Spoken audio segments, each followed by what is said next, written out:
The question is, where did it come from na si Speaker ang may instruction? Like I am saying now, as the Communications Director of Congress, wala naman ho ako naririnig na sinabi niya. Speechless ako, nakaka-shock masyado. For a change, wala akong masabi.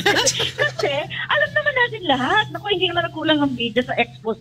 Katutak na ang video, sa katutak ang retrato, sa katutak ang testigo. Lahat nagsasabi. Tinext tayong lahat ng Office of the Speaker, nag-aalok ng 20 million. Ang liwa-liwanag. Tapos yung mga nagpa-follow up, Office of the Speaker na naman nagpa-follow up, pass your paper by January 12. Anong sekreto doon? Anong walang kinalaman yung Speaker?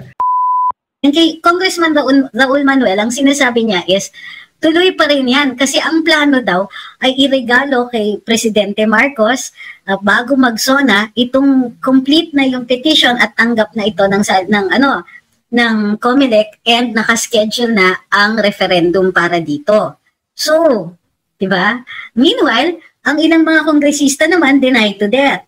Hindi daw totoo na Congress ang may pasimuno. Hindi daw totoo dahil according to Congressman Erwin Tulfo, siya yung comms ni Speaker at nagpupulong sila over other things at hindi daw yan napag-usapan. Sure, Mr. Congressman, parang maniniwala kami.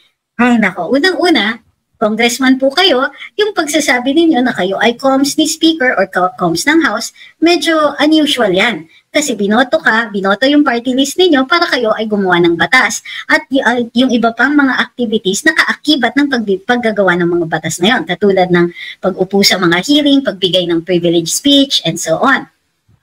Kasama po ba dyan ang pagiging communications team ni Speaker Romualdez o ng Kongreso? Parang hindi. Gayon pa man, nirirespeto naman natin si Congressman Tulfo.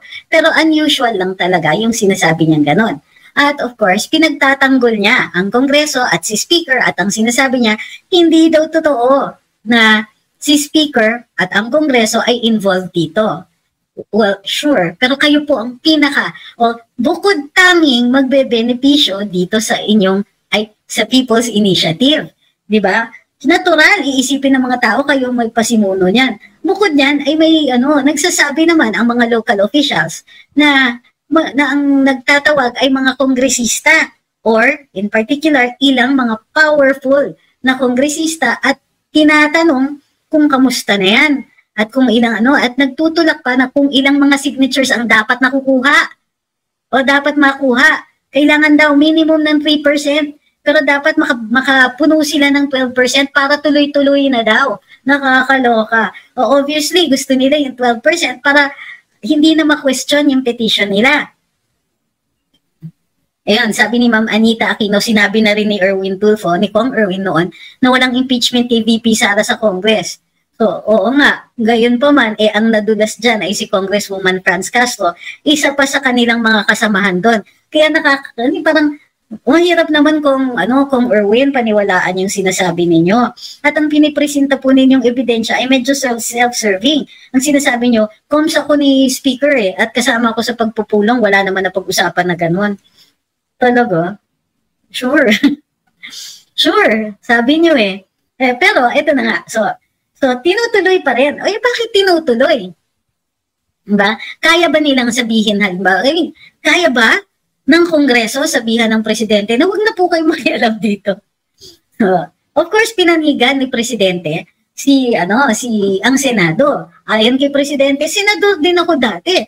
At itong People's Initiative, yung pagkasulat niya, masyadong divisive. Of course, hearsay ang evidence natin dyan kasi ang nagkikwento lang ay si Senate President Migs Zubiri. At si Senate President, kinukot lang niya ang ating Pangulo. So, as far as evidence goes, medyo mahina din yan. Ito, sabi ni Phoenix, ang sabi ni BBM, stop na yung PI na yan, pero di rin nila ginawa. Ay, mahina talaga siya. So, yun na nga. Yun ang tanong ko dito sa Kongreso. Sa mga nagtutulak nito, malinaw na sinasabi na ng ating Pangulo, ayaw niya.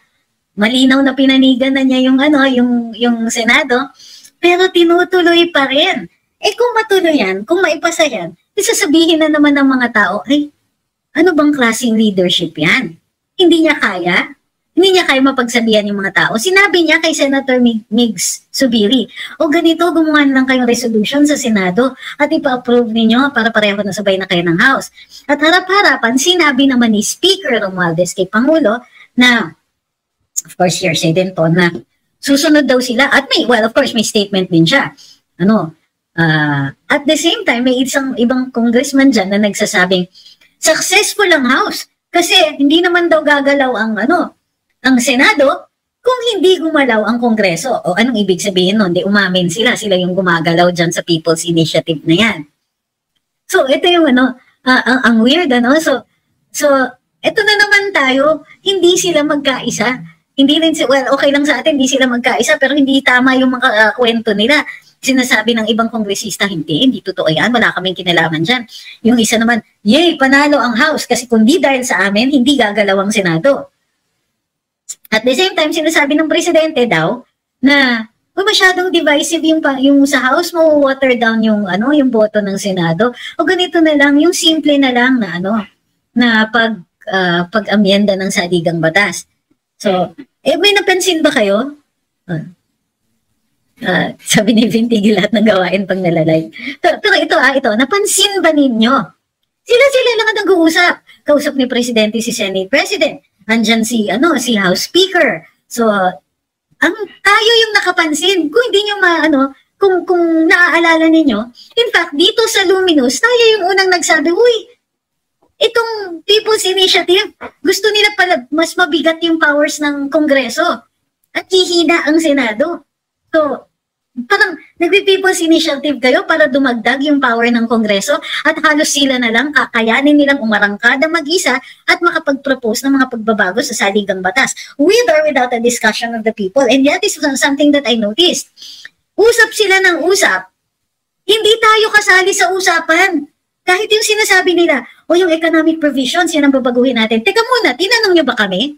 Did you give us any reason kung bakit, sige, umpisahan na natin to. In fact, ang pinag-uusapan ng taong bayan, unang-una, kon ba ito? Pangalawa, magfe-federalism ba? Magpa-parliamentary ba? Maggaganito ba?